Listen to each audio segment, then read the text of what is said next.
from the book of 2 Corinthians. I speak as concerning reproach as though I had been weak. Howbeit, whereinsoever any is bold, I speak foolishly, I am bold also. Are they Hebrews? So am I. Are they Israelites? So am I. Are they the seed of Abraham? So am I. Are they ministers of Christ? I speak as a fool, I am more. In labors more abundant, in stripes above measure, in prisons more frequent, in deaths oft.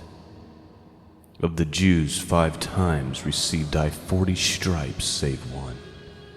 Thrice I was beaten with rods, once I was stoned, thrice I suffered shipwreck. At night and a day I have been in the deep. In journeyings often, in perils of water, in perils of robbers, in perils by my own countrymen, in perils by the heathen, in perils in the city, in perils in the wilderness, in perils in the sea, in perils among false brethren, in weariness and painfulness, in watching oft, in hunger and thirst, in fasting often, in cold and nakedness. Besides those things that are without, that which cometh upon me daily, the care of all the churches. Who is weak? And I am not weak. Who is offended? And I burn not. If I must needs glory, I would glory in the things which concern my infirmities. The God and Father of our Lord Jesus Christ, which is blessed forevermore, knoweth that I lie not. In Damascus the governor, under Aretas the king, kept the city of the Damascenes with a garrison, desirous to apprehend me. And through a window in a basket was I let down by the wall, and escaped his hands.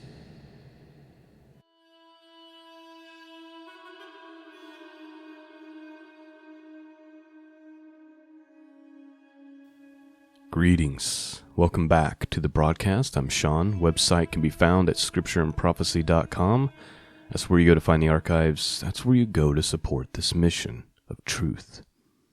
Well, we are resuming our study in the Acts of the Apostles, and we've been dealing with this story of Paul, how he's went through all these, basically appearing before governors and kings, and he appeals to Caesar. And so now, in this chapter, he's on his way to Rome, but of course, even in this situation, he has to deal with another just massive event of struggle, where the Roman centurions make some bad decisions about sailing, which leads to the ship being destroyed and all that. You know, Paul talks about in Corinthians, which you should have heard at the beginning of the broadcast, all the things that he's been through. And one of them was shipwrecked, and that's the story that we're getting ready to read right now. We think about our own infirmities and our own struggles. They're nothing compared to what Paul dealt with. You know, and Paul is told in our study in the book of Acts, towards the beginning, that he would be shown how much he would suffer for the name of Christ. He was beaten, he was stoned, he was shipwrecked, he'd been cold, he'd been caught up in troubles with robbers, by his own countrymen, by the heathen, by the city, in the wilderness, in the sea, among false brethren. He says, and that's nothing.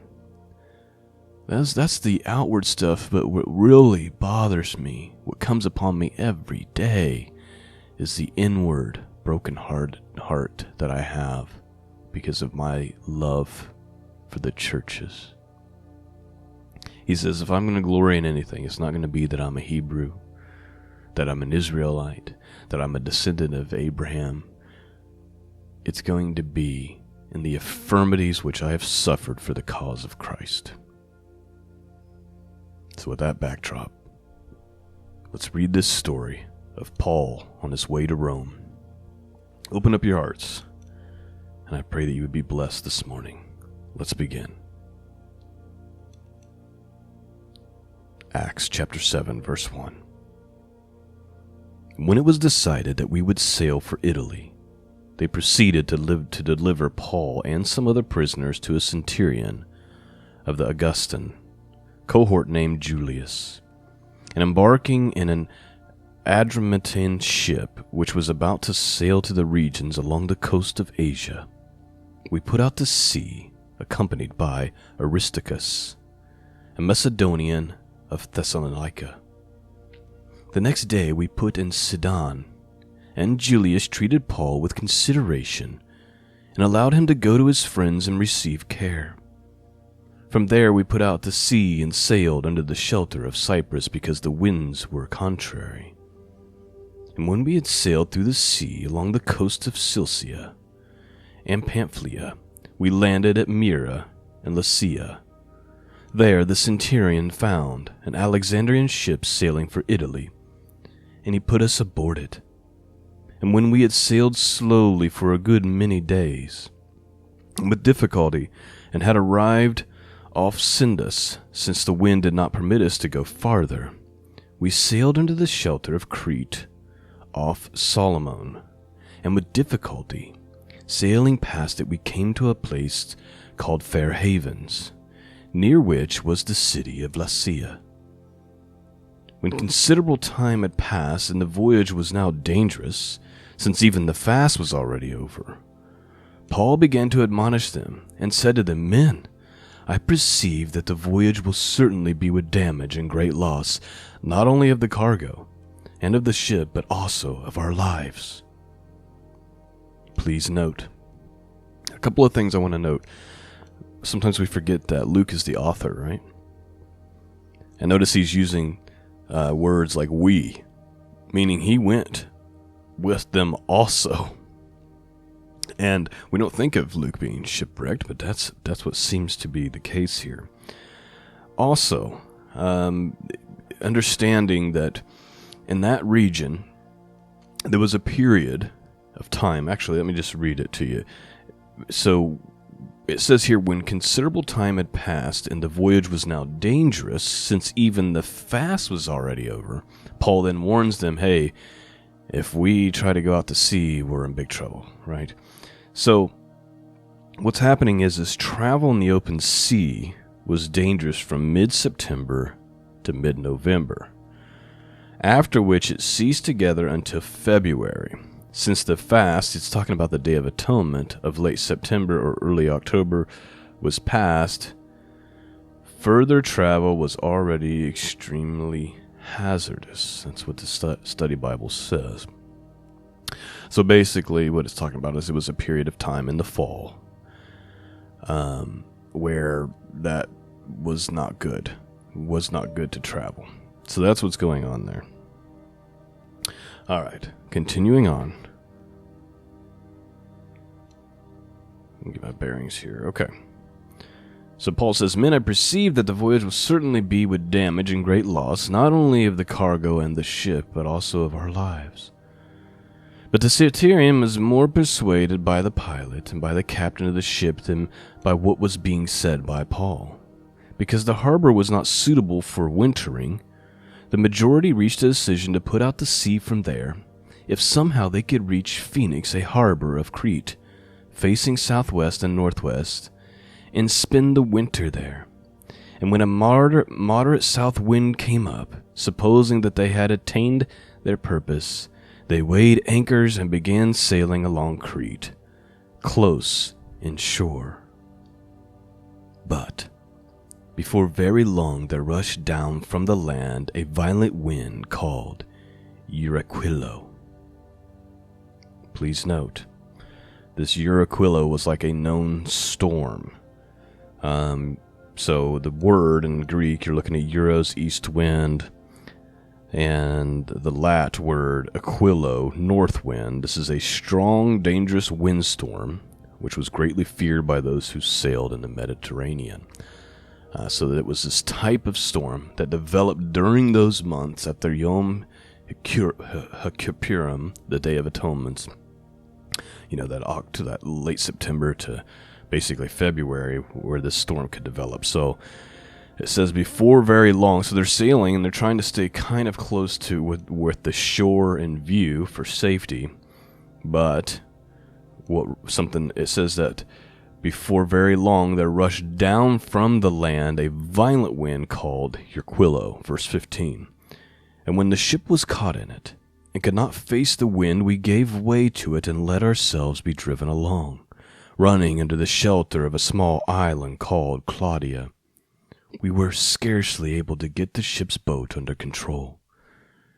After they had hoisted it up, they used supporting cables and undergirding the ship, and fearing that they might run around on the shallows of Sistrus, they let down the sea anchor, and in this way let themselves be driven along. The next day, as we were being violently storm-tossed, they began to jettison the cargo. And on the third day they threw the ship's tackle overboard with their own hands.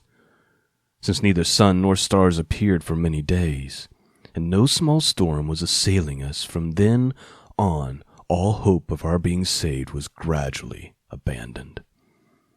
And when they had gone a long time without food, then Paul stood up in their midst and said, Men, you ought to have followed my advice and not have set sail from Crete, and incurred this damage and loss. Yet now I urge you to keep up your courage, for there will be no loss of life among you, but only of the ship.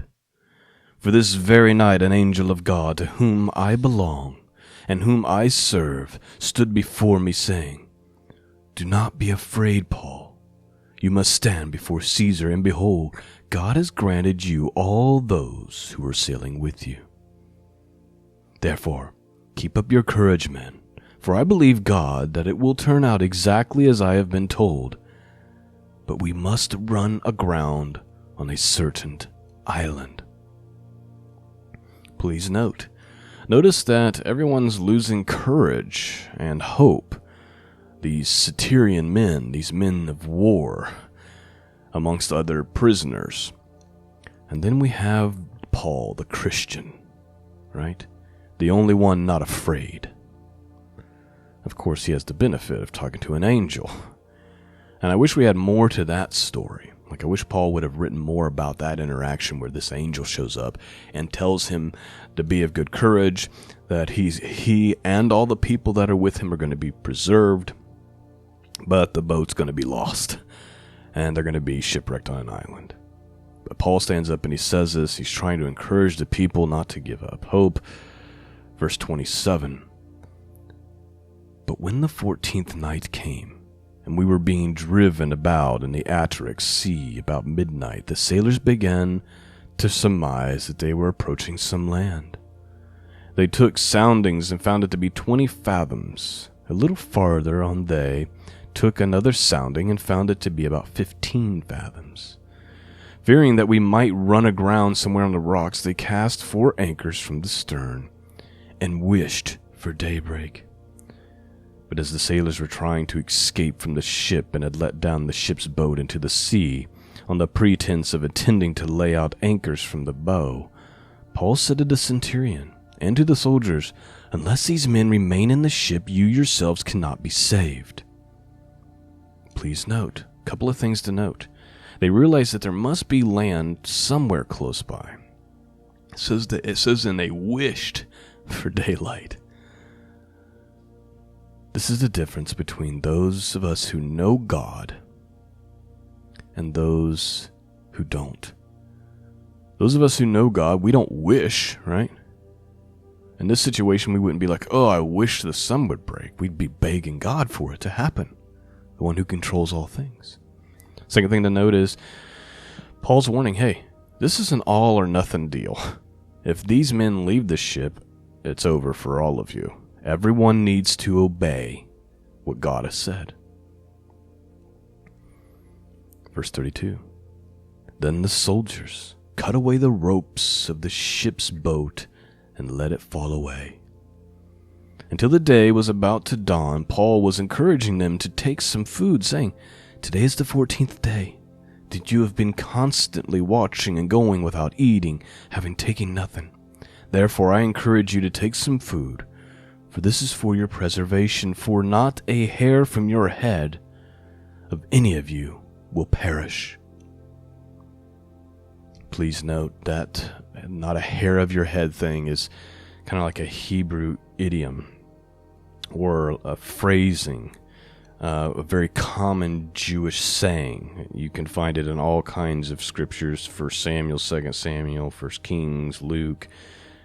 It's basically denoting absolute protection is what it means. Like there's nothing to fear. Not even a hair of your head is going to be touched. Right? And Paul's saying, do not be afraid. Not even a hair of your head is going to be lost in this catastrophe that we're facing. Verse 35, having said this, he took bread and gave thanks to God in the presence of all, and he broke it and began to eat. All of them were encouraged, and they themselves also took food. All of us in the ship were 276 persons, and when they had eaten enough, they began to lighten the ship by throwing out the wheat into the sea. When day came, they could not recognize the land, but they did observe a bay with a beach, and they resolved to drive the ship into it if they could. And casting off the anchors, they let them in the sea, while at the same time they were loosening the ropes to the rudders and hoisting the foresail to the wind. And they were heading for the beach, but striking a reef where two seas met, they ran the vessel aground. And the prow stuck fast and remained immovable, but the stern began to be broken up by the force of the waves. The soldiers' plan was to kill the prisoners so that none of them would swim away and escape, but the centurion, wanting to bring Paul safely through, kept them from their intention and commanded that those who could swim should jump overboard first and get to land, and the rest should follow, some on planks and others on various things from the ship. And so it happened that they were all brought safely to land. And that, my friends, is the end of our study in the book of Acts for this morning. Wild. I try to, when you read these stories, you have to try to insert yourself into the shoes of these people. I mean, I don't know about you, but this scenario that's happening would be terrifying for me personally. I don't do well with open water and all that stuff. And it's hard not to feel for Paul. His whole life, since his conversion, he spent a quarter of his life in prison. A quarter of it. How many of us would be of such great faith if we spent one of every 4 days imprisoned? Not to mention the beatings, the shipwreckings, and all these things. And yet, here he is breaking bread, praising God, and encouraging 200 people, some of which who have imprisoned him. Amazing story. Well, that's our broadcast for this morning. I pray you've been blessed in the powerful name of Jesus. Thank you for listening. Thank you to those of you who are Patreon subscribers and those who support through PayPal and the mail. You've made this happen for over 7 years, going on 8 years now. Thank you so much for believing in the work that's being done here. Peace and grace be with all of you. And until next time, God bless.